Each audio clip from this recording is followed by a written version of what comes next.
ബിസ്മില്ലാഹിർ റഹ്മാനിർ റഹീം. അൽഹംദുലില്ലാഹി റബ്ബിൽ ആലമീൻ. വസ്സലാത്തു വസ്സലാമു അലാ അസ്റഫിൽ മുർസലീൻ വ ആലി കുല്ലിൻ വസ്സഹാബത്തി ബിരിദ്വാനല്ലാഹ്. ബഹുമാന്യരെ, ബഹുമാനപ്പെട്ട ഖലമുൽ ഉലമ കോടമ്പുഴ ഉസ്താദിനെ പറ്റി അവതരിപ്പിക്കുവാനാണ് എനിക്കുള്ളത്. ഉസ്താദ് അവറുകളുടെ ജനനം, ജീവിതം, കുടുംബം തുടങ്ങിയ വിശദാംശങ്ങളിലേക്കൊന്നും കടക്കുന്നില്ല. എങ്കിലും ഉസ്താദ് അവറുകൾ ജനിച്ചത് ബേപ്പൂരിൽ ആണെന്ന കാര്യം പ്രത്യേകിച്ച് എടുത്തു പറയാൻ തോന്നുന്നു. ബേപ്പൂർ സാഹിത്യത്തിൻ്റെ നഗരമാണല്ലോ. ഇമ്മണി വല്യ ബഷീർ ബേപ്പൂരിലേക്ക് കടന്നു വന്ന ആളാണെങ്കിൽ ബാബ ഉസ്താദ് ബേപ്പൂരിൽ ജനിച്ചു വളർന്ന് സാഹിത്യത്തിൻ്റെ സുൽത്താനായി, തസ്നീഫിൻ്റെ രാജകുമാരനായി വളർന്ന യഥാർത്ഥ ബേപ്പൂർ സുൽത്താനാണ് ബഹുമാനപ്പെട്ട ബാബ ഉസ്താദ്.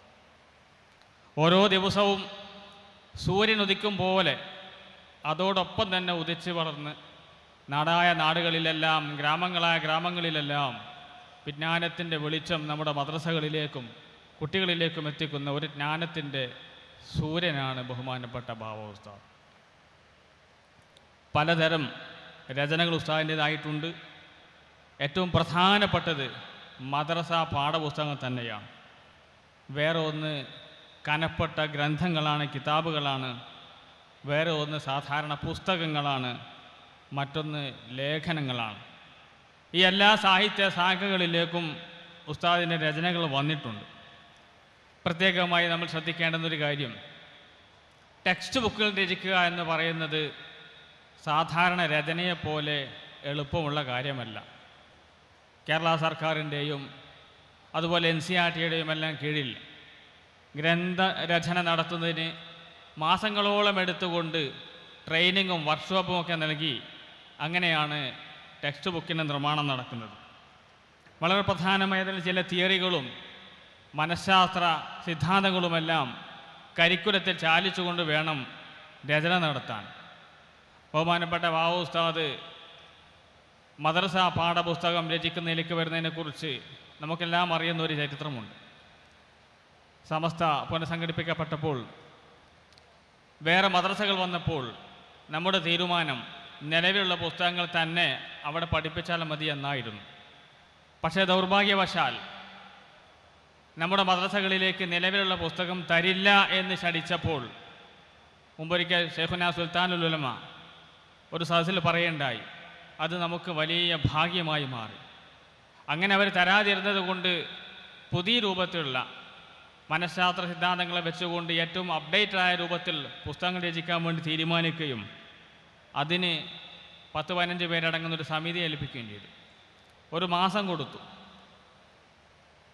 എല്ലാവരും തിരിച്ചു വന്ന് നോക്കുമ്പോൾ ലക്ഷണമൊത്ത രൂപത്തിൽ ഒരു മദ്രസ പുസ്തകം എന്ന് പറയുന്ന രൂപത്തിൽ, പുസ്തകമാകുമ്പോൾ ഞാൻ നേരത്തെ സൂചിപ്പിച്ചതുപോലെ നല്ല ക്ലാരിറ്റി ഉണ്ടായിരിക്കണം, ലളിതമായ ഭാഷയായിരിക്കണം, വിദ്യാർത്ഥികളുടെ മാനസികാവസ്ഥയും മനഃശാസ്ത്രവും അംഗീകരിച്ചുകൊണ്ടായിരിക്കണം, അതിന് വിഷയവൈവിധ്യങ്ങളുണ്ടായിരിക്കണം, ചോദ്യങ്ങൾ വേണം, അസസ്മെൻറ്റുകൾ വേണം, ഗ്രാഫുകൾ വേണം. ഇങ്ങനെ സാധാരണഗതിയിൽ ആർക്കും വായിക്കാൻ പറ്റുന്നൊരു പുസ്തകത്തിനപ്പുറത്ത് അനവധി റെസ്ട്രിക്ഷൻസ് ഉള്ള രൂപത്തിലാണ് ടെക്സ്റ്റ് ബുക്കുകൾ എഴുതുക.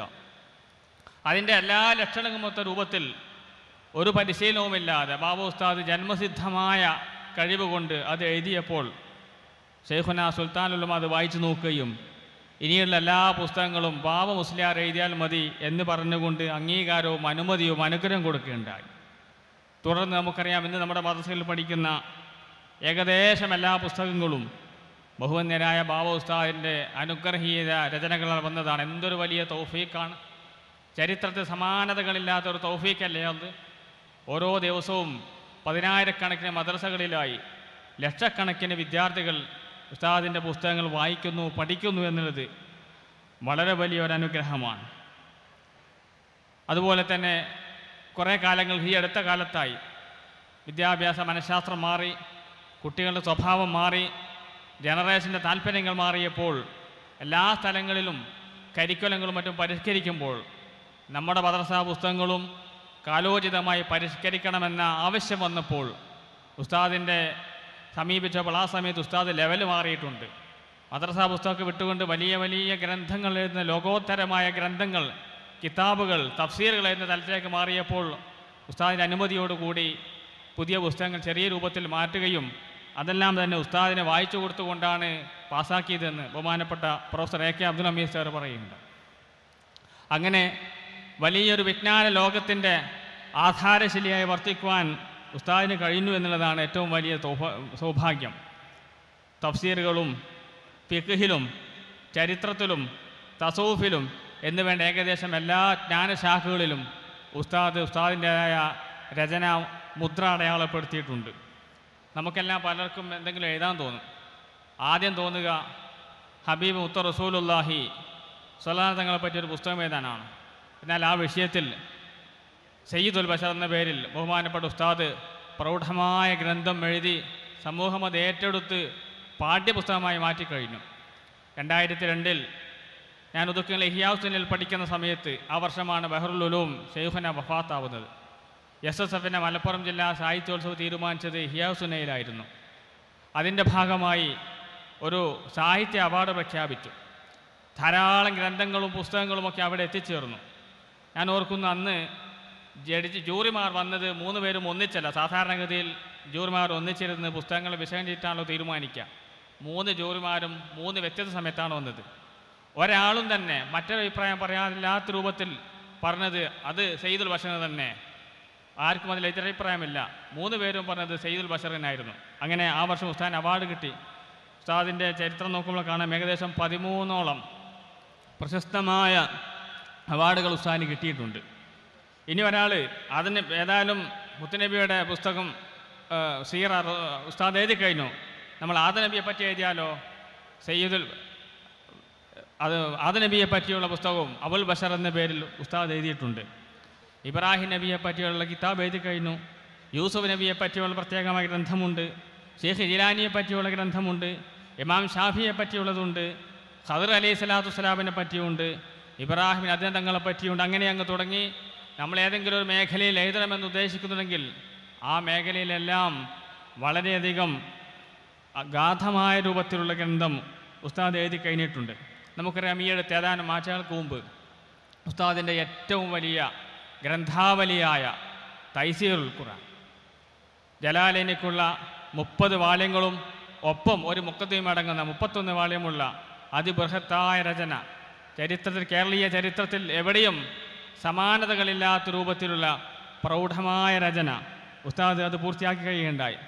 14,000-ഓളം പേജുകളുള്ള ആ ഗ്രന്ഥം ഉസ്താദ് പറയുന്നുണ്ട്, ഒരു പേജ് എഴുതാൻ ഏകദേശം 3-4 മണിക്കൂർ വേണം. കാരണം ഇത് തഫ്സീറാണ്, അള്ളാഹുവിൻ്റെ വചനത്തെക്കുറിച്ചുള്ള വിശദീകരണമാണ്. അതിലെ ഓരോ വാക്കും ഓരോ ലമീറും കൃത്യമായി എങ്ങോട്ട് പോകുന്നു എന്നതിനെക്കുറിച്ചുള്ള സൂക്ഷ്മമായ പരിശോധനയാണ്. അതുകൊണ്ട് തന്നെ 16 വർഷം എടുത്തുകൊണ്ടാണ് അത്രയും വിപുലമായ ഒരു ഗ്രന്ഥം ഉസ്താദ് തയ്യാറാക്കാൻ പറ്റിയത്. ഇപ്പം ഇങ്ങനെ ഉസ്താദിൻ്റെ ഗ്രന്ഥങ്ങൾ വെച്ച് പരിശോധിച്ച് നോക്കുമ്പോൾ ഏത് പുസ്തകമാണ് ഒരു മാസ്റ്റർ പീസ് ആക്കുക എന്ന വലിയൊരു ആശയക്കുഴപ്പമുണ്ട്. ഏതൊരു ഗ്രന്ഥകാരനും ഒരു മാസ്റ്റർ പീസ് ഉണ്ടാവും. ഉസ്താദിൻ്റെ ഏതാണ് ആവുക എന്ന വളരെ വലിയൊരു ആശങ്ക നമുക്കെല്ലാം ഉണ്ട്. ഞാൻ ഏതായാലും ഉസ്താദിൻ്റെ പുസ്തകങ്ങളുടെ പേരുകളൊന്ന് പെട്ടെന്ന് വായിക്കാം. ചിന്താകിരണങ്ങൾ, വിചാരബീജകൾ, നീതിയുടെ നിശ്ചല ദർശനങ്ങൾ, തൂലികാതരംഗങ്ങൾ, ദീപ്തലിഖിതങ്ങൾ, ഈ 5 പ്രൗഢമായ ഗ്രന്ഥശേഖരങ്ങൾ ഇതെല്ലാം തന്നെ സമകാലിക സംഭവങ്ങളുമായി ബന്ധപ്പെട്ട് ഇസ്ലാമിൻ്റെ ദർശനം വിശദീകരിക്കുന്ന ഉസ്താദിൻ്റെ പ്രൗഢ ലേഖനങ്ങളുടെ സമാഹാരമാണ്. പിന്നീട് ജനിതക ശാസ്ത്രത്തിൻ്റെ ഇന്ദ്രജാലം, കളിയും വിനോദവും, യോഗ, ധ്യാനം, ഇസ്ലാം, മാർജാല സാഹിത്യം, ഉറക്കവും സ്വപ്നവും, ഹദീസ് വിവർത്തനവും വിശദീകരണവും, ദയാവധം, നെറ്റ്വർക്ക് ഇസ്ലാം, ഇസ്ലാമിക വീക്ഷണം. ഞാനെല്ലാം വായിക്കുന്നില്ല. ഞാൻ സൂചിപ്പിക്കുന്നത് 78ഓളം വയസ്സ് പ്രായമുള്ള ബഹുമാനപ്പെട്ട ഉസ്താദ് ഏറ്റവും ആധുനികമായ സമസ്യകൾ മുന്നിൽ വെക്കുകയും വളരെ ലളിതമായ രൂപത്തിൽ അത് ഗ്രന്ഥങ്ങളാക്കി അവതരിപ്പിച്ച് നമ്മയെല്ലാം വിസ്മയിച്ചു കൊണ്ടേയിരിക്കുകയും ചെയ്യുന്നു. അതോടൊപ്പം തന്നെ ഈ പുസ്തകങ്ങൾ ഞാൻ വെറുതെ ഒന്ന് കൂട്ടി നോക്കി. ഉസ്താദിൻ്റെ മൊത്തം ഗ്രന്ഥങ്ങൾക്ക് 28,000 രൂപ വില വരും. എല്ലാ പുസ്തകം ഒരാൾ വില കൊടുത്ത് വാങ്ങുകയാണെങ്കിൽ. അപ്പോൾ ഒരു 10 സെറ്റ് വാങ്ങുകയാണെങ്കിലോ ഇരിക്കുക നമ്മളെല്ലാവരുടെ ആ പുസ്തകം വാങ്ങുകയാണെങ്കിൽ അത് എത്രയോ മൾട്ടി ബില്യൺ തുകയിലേക്ക് വരും. പക്ഷെ അന്വേഷിച്ച് നോക്കിയപ്പോൾ ഇത്രയെല്ലാം പുസ്തകങ്ങൾ എഴുതിയിരിക്കുന്ന ഉസ്താദ് റോയൽറ്റി ആയിട്ട് ഒരു ചില്ലിക്കാശ് പോലും വാങ്ങിയിട്ടില്ല എന്ന അത്ഭുതപ്പെടുത്തുന്ന വാർത്തയാണ് നമുക്ക് കിട്ടിക്കൊണ്ടിരിക്കുന്നത്. മാത്രവുമല്ല, ഉസ്താദിൻ്റെ നിത്യജീവിതത്തിലുള്ള സാമ്പത്തിക ശുദ്ധിയെപ്പറ്റി അറിയുമ്പോൾ നമ്മളൊക്കെ വല്ലാതെ സ്തബ്ധരായി പോവേണ്ടതുണ്ട്. ദാറുൽ മാരിഫിൽ ജോലി ചെയ്യുന്ന ഉസ്താദ് വീട്ടിൽ നിന്ന് ഭക്ഷണം വരുന്നു, അവിടെ നിന്ന് വല്ലപ്പോഴും ഉസ്താദ് ചായ കുടിക്കുന്നു. അസുഖമായ സമയത്ത് ആശുപത്രിയിലേക്ക് പോകാൻ വേണ്ടി അവിടെയുള്ള വാഹനം ഉപയോഗിക്കുന്നു.